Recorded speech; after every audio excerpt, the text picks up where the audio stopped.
ప్రజలందరూ బాగుండాలి. Start journey with smile. Be happy.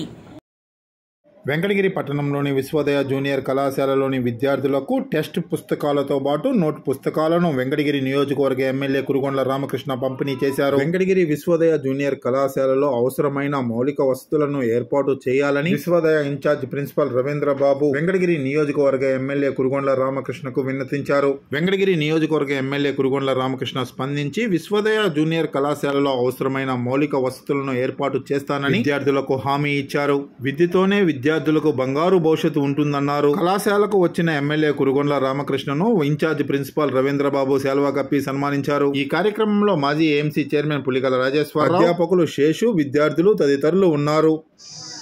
Principal గారికి, శేషు గారికి, జానకిరామ్ గారికి, రాజేశ్వర గారికి, ఇక్కడ సోదరి సోదరులకు, పత్రికా సోదరులకు, ఉపాధ్యాయులకు, అదేవిధంగా విద్యార్థులకు అందరూ కూడా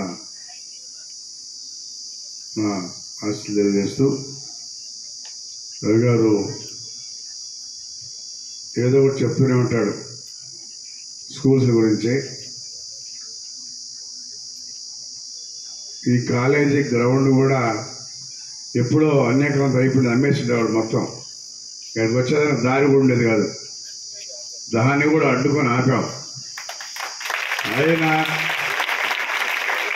నేను ఆపేటప్పటికే 14 మందికి ఇచ్చారు. ఇప్పుడు వాళ్ళకి ఎక్కడ ఇవ్వాలనేది సతమతం అవుతూ ఉన్నారు. దాన్ని కలెక్టర్ చెప్పమని చెప్పి నాకు కూడా పడుతుంది. అయితే ఎవరికి ఇబ్బంది లేకుండా పరిష్కారం చేసే విధంగా ప్రయత్నం చేస్తామని చెప్పని కూడా తెలియజేస్తూ, మీరందరూ కూడా బాగా చదువుకొని మంచి భవిష్యత్తు మీ చేతుల్లోనే ఉంటుంది. కష్టపడి చదువుకుంటే, పట్టుదల ఉంటే ఏమైనా సాధించగలుగుతాం. ఒక కసి ఉండాలి. ఏదో పోయామలే వచ్చారా అనేది కాకుండా ఆ కసి మీలో వచ్చినప్పుడే మీరు మంచి పొజిషన్ కూడా వెళ్తారు. ఇప్పుడు ఎవరు కూడా చిన్న స్థాయి నుంచి పెద్ద స్థాయికి వచ్చారంటే ఆ కసి ఉండబట్టే వస్తారు, ఊరికి వెళ్ళాలి. కాబట్టి మీరందరూ కూడా బాగా చదువుకొని మంచి పొజిషన్కి పోవాలని చెప్పని నా వైపు నుంచి నా ఆశలు కూడా మీ అందరికీ ఉంటాయని చెప్పని తెలియజేస్తూ సెలవు తీసుకుంటున్నాను. ఇది ఒకరిది కాదు, స్టేట్ మొత్తం ఉన్నటువంటి సమస్య. దాన్ని కూడా పరిష్కారం చేస్తాం తొందరలోనే. పాత పద్ధతులు ఏ విధంగా ఉన్నాయో అవి ఖచ్చితంగా వస్తాయి. స్కిల్ డెవలప్మెంట్ అది కూడా ఏర్పాటు చేస్తాం. కంప్యూటర్లు అడిగారు, కంప్యూటర్లు కూడా త్వరలోనే ఏర్పాటు చేస్తామని తెలియజేస్తాం. కాన్సెప్ట్తో ఈరోజు టెక్స్ట్ బుక్స్ కానీ, నోట్ బుక్స్ కానీ, అదేవిధంగా బ్యాగులు కానీ అన్నీ ఇచ్చాం. త్వరలోనే మీకు కూడా మధ్యాహ్నం భోజనం కూడా ఏర్పాటు చేయబోతాం. ఇది లోకేష్ బాబు దృష్టిలో పెట్టి దీన్ని కూడా మళ్ళా పాత పద్ధతుల్లో ఏ విధంగా అయితే ఉండిందో దాన్ని ఖచ్చితంగా తీసుకొస్తామని చెప్పి కూడా తెలియజేస్తా ఉన్నా. కాన్సెప్ట్ కూడా అందుకని అందులో భాగంగానే ఖచ్చితంగా చేస్తామని చెప్పి కూడా తెలియజేస్తా ఉన్నా. చిన్న ఉద్యోగాలు కూడా రావు సార్. కాబట్టి కంప్యూటర్ నాలెడ్జ్ అత్యవసరము.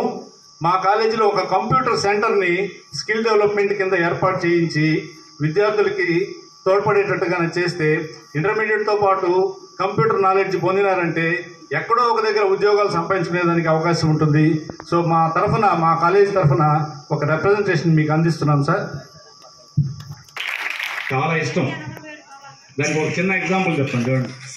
మొన్న ఆయన బర్త్డే రోజు ఆయన తన కోసం వచ్చేటువంటి నియోజకవర్గ ప్రజలందరికీ ఒక చిన్న కోరిక కోరాడు.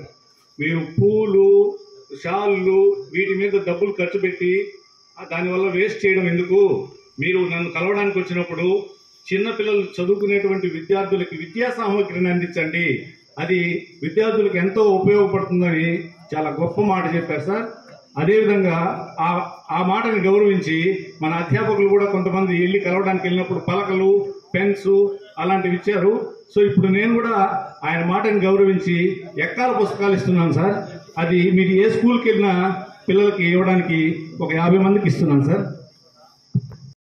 మేము కోరుకుంటున్నాం. చివరిగా ఒక కోరిక సార్, అడగకుండానే కొన్ని మాకు మీ ప్రభుత్వం మా దీవెనలు ఇచ్చింది సార్. మాకు టెక్స్ట్ బుక్స్ మాత్రమే ఇంటర్మీడియట్ దశలో ఇచ్చేవాళ్ళు. ఇప్పుడు నోట్ బుక్స్, బ్యాగ్స్ కూడా అడగకుండానే ఇచ్చారు. డ్రెస్సులు అయితే మాకు లేవు సార్. మాకు కష్టకరంగా ఉంది. మాది ఒక చివరి కోరిక ఏంటంటే 2018-19లో తెలుగుదేశం ప్రభుత్వం ఉన్నప్పుడు పిల్లలకి మధ్యాహ్న భోజన పథకం కేటాయించడం జరిగింది. 1 సంవత్సరం రోజులు పెట్టారు, కానీ గత సంవత్సరం ప్రభుత్వం మారిన తర్వాత దాన్ని ఆపేయడం జరిగింది. ఎంతో మంది పేద పిల్లలు మధ్యాహ్నం క్యారేజీలు కూడా తెచ్చుకోకుండా సాయంత్రం 4 తర్వాత ఇంటికి పోయి అన్నం తినేటువంటి పేద విద్యార్థులు చాలా మంది ఉన్నారు సార్. మీరు విద్యామంత్రి లోకేష్ బాబు గారికి, సీఎం గారి దృష్టికి ఈ విషయాన్ని తీసుకెళ్లి ఇంటర్మీడియట్లో కూడా డొక్కా సీతమ్మ మధ్యాహ్న భోజన పథకాన్ని మా కాలేజీలో కూడా, అన్ని కాలేజీల్లో కూడా స్టేట్ వైడ్ ప్రవేశపెట్టేదానికి మీరు కృషి చేయాలని మిమ్మల్ని ప్రార్థిస్తూ మీరు ప్రసంగించవలసిందిగా కోరుతున్నాను. అందరికీ ఆ గ్రౌండ్ అందరికీ బాగా ఉపయోగపడుతుండడానికి ప్రధాన కర్త కర్మక్రియ ఆ రోజుల్లో మన ప్రభుత్వం అమల్లో ఉన్నప్పుడు మీరు చేసినటువంటి కృషి అని చెప్పి మేము సభాపూర్వకంగా తెలియజేసుకుంటున్నాం సార్. కాబట్టి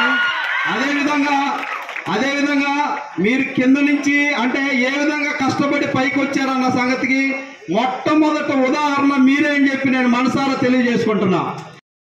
ఈ యొక్క పుస్తకాలు వీటికి సంబంధించినటువంటి డిస్ట్రిబ్యూషన్